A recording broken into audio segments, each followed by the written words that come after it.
परमावतार श्री कृष्ण। काकी मैया कोई गानी सुनाओ ना। काकी मैया तो सो गई। मयूरराज, इतनी रात को अवश्य कुछ बात है।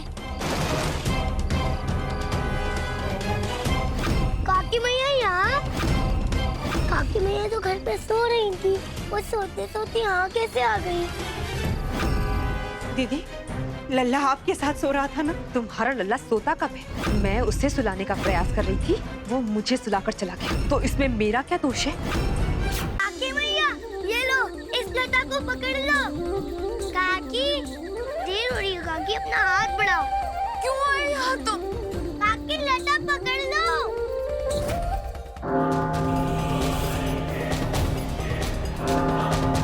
मैं आज अपनी 8वीं संतान का सत्य तुझे बताने आया हूँ। आज पूतना किसी को नहीं छोड़ेंगे। तुम्हारे दिन पूरे हुए काम। अब आओ मृत्यु की गोद में।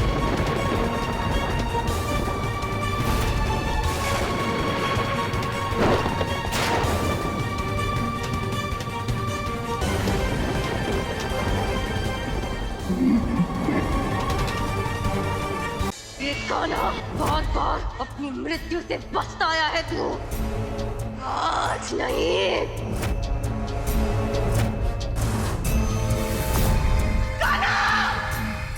भैया, मैं आया भैया।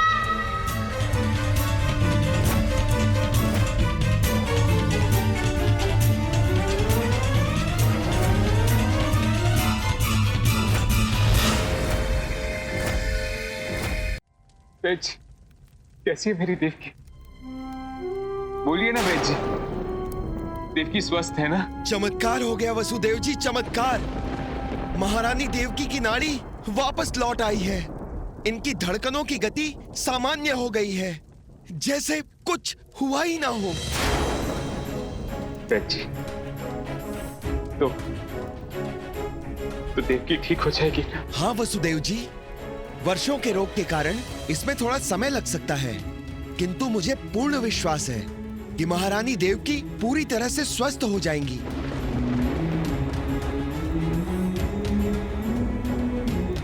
धन्यवाद वेज।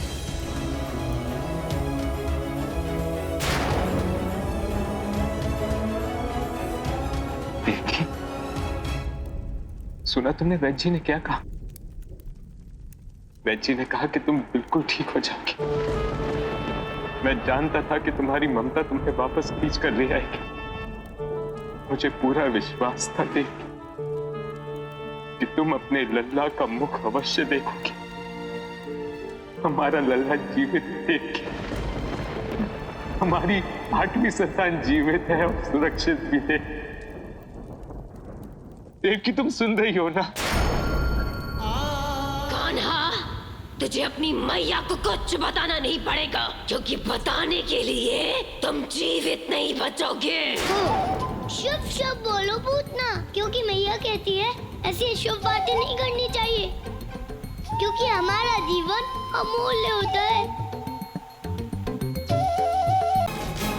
कंस, देवकी की स्थिति में सुधार इसलिए नहीं हुआ है कि मैंने तुम्हें सत्य बताने का निर्णय लिया था, बल्कि ये तो एक संकेत है कंस, तेरी मृत्यु का। संकेत है कि अब तेरा अंत निकट है कंस। भगवान, ये ऐसा नहीं मानेगा।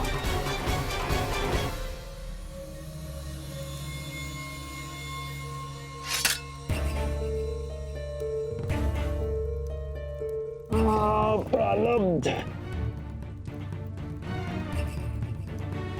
ऐसे छोड़ो, अब कैसे भी नहीं मानेगा, क्योंकि इसके हृदय से देवकी के जीवन का भय जो निकल गया है।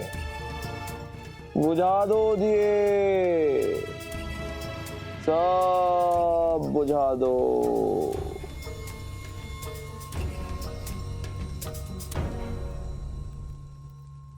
किंतु वसुदेव, तुम भूल रहे हो, मैं भगवान हूं, भगवान कंस और भगवान कंस तुम्हारे 8वें पुत्र को ढूंढ लेंगे, फिर तुम चाहे चुप रहो या गूंगे हो जाओ।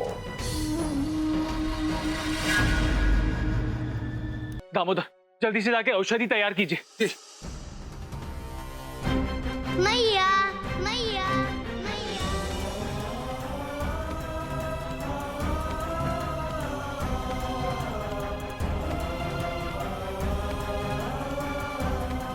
मैया उठो मैया।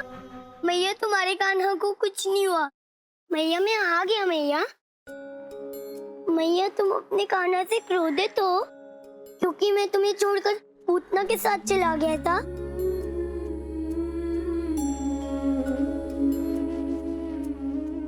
मैया मुझसे गलती हो गई मैया।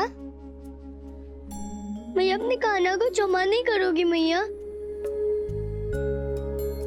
मैया उठो ना मैया। मैया जब तक तुम नहीं कहोगी मैं कहीं नहीं जाऊंगा मैया। मैया मैं वचन देता हूँ मैया, मैं कहीं नहीं जाऊंगा मैया। मैया आपको उठना ही होगा मैया। मैया कुछ बोलती क्यों नहीं है बाबा? काकी मैया कुछ बोल क्यों नहीं रही है काकी? मैया उठो ना मैया। मैया ये कैसे हो सकता है मैया कि कान्हा पुकारे और मैया कुछ ना बोले? मैया उठो ना मैया। गोकुल के सभी बालकों को भगवान कंस के परम धाम मथुरा लेकर आओ। स्मरण रहे, कोई बालक छूटना नहीं चाहिए, क्योंकि भगवान कंस गोकुल के सभी बालकों को एक साथ आशीर्वाद देना चाहते हैं।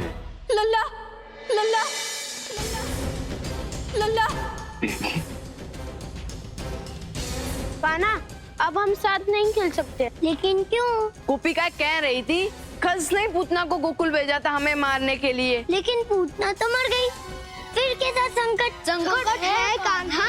पूतना का भाई बकासुर तो हमें जीवित ही निकल सकता है।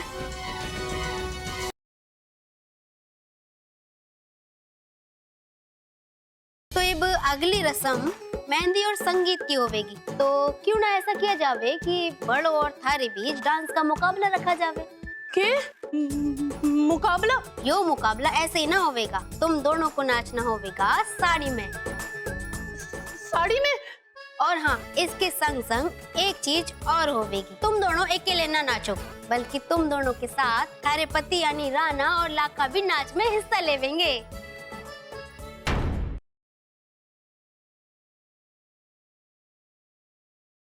इतना बड़ा खजाना आपके हाथ में लगने वाला है। खजाना? अभी बताइए, इनके बताइए, ऐसे तो मानेंगे नहीं। आप भी खुदाई करेंगे? अरे तो तू क्या समझता है? मैंने अपनी जिंदगी में आज तक सिर्फ 2 ही चीजें की हैं, एक तो खुदाई और दूसरी। चाचा जी please for God sake stop it.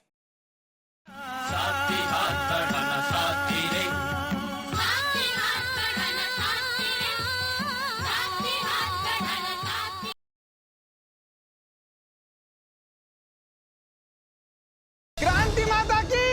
क्रांति माँ, कृपा करके हमें हमारे पति से मिलवा दीजिए। तुम तो देवी संतोषी माँ की भक्त हो ना, तो उनकी शरण में जाओ। हमारी शरण में क्यों आई हो? क्योंकि हम जानते हैं कि हमारे पति से सिर्फ आप मिलवाएंगे। हम तुम पर हमारी कृपा जरूर दिखाएंगे, पर तुम्हें संतोषी माँ को अपने मन से निकालना होगा।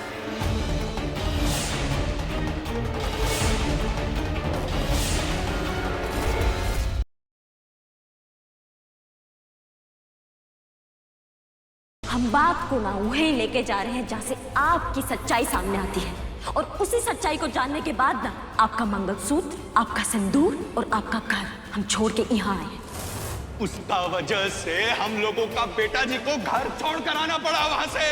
इस पूजा के बाद मैं तुम्हें इस घर से ले जाऊंगा। बाबूजी नहीं, पूजा के बाद खुद ही हमें रोक लेंगे। चाहो तो शर्त लगा लो। अगर ऐसा हुआ तो मैं इस घर से अकेला जाऊंगा और उसके बाद कभी वापस नहीं आऊंगा। That's a deal.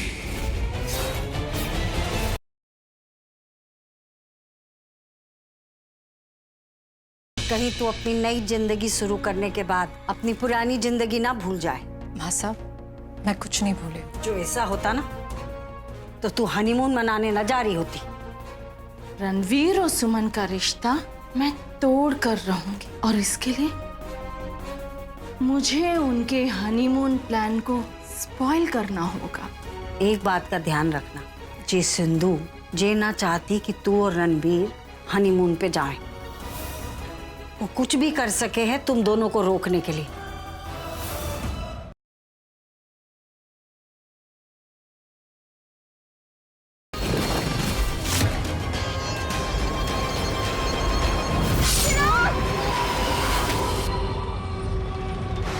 आज पूरा परिवार मरेगा।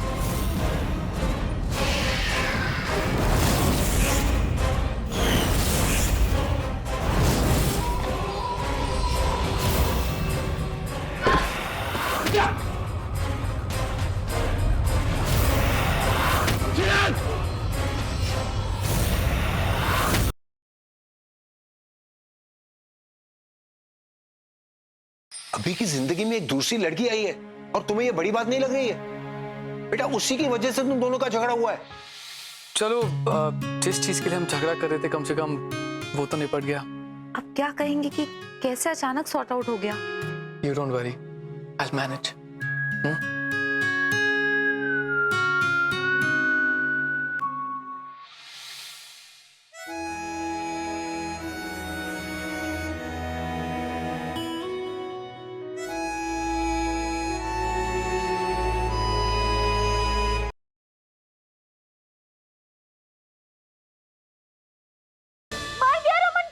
किसने मारा था रमन को? रमन को मार दिया पेड़ के पीछे। पेड़ के पीछे कौन है सिमरन? जिसने रमन को मारा। सिमरन कुछ याद आ रहा है पेड़ के पीछे कौन है? पेड़ के पीछे क्या करूं? इसे कैसे रोकूं? लगता है इसने सब देखा है। ये मेरा राज खोल सकती है।